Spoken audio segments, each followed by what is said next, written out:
So first of all, thank you so much, Professor Banks, for being with us. Can you tell us how you got into the area of multiculturalism?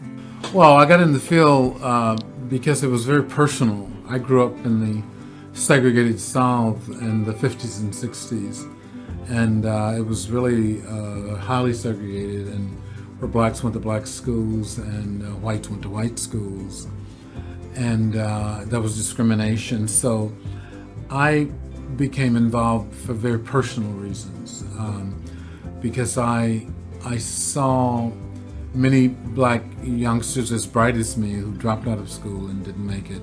So I developed a commitment to first starting with black students. My first work was on African Americans.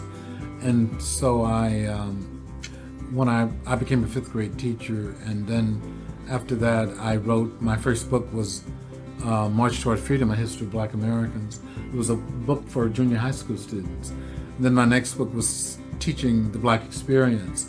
But to make a long story short, I began to meet other scholars when I went to the University of Washington from other ethnic groups, and I began to realize that blacks weren't the only group that was discriminated against, but that other groups were too.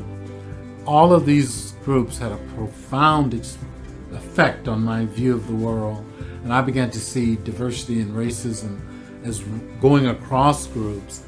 So my work then expanded from black studies to ethnic studies, and then later on to multi-ethnic education and to multiculturalism. So Professor Banks, can you tell me about your own personal identity? Well,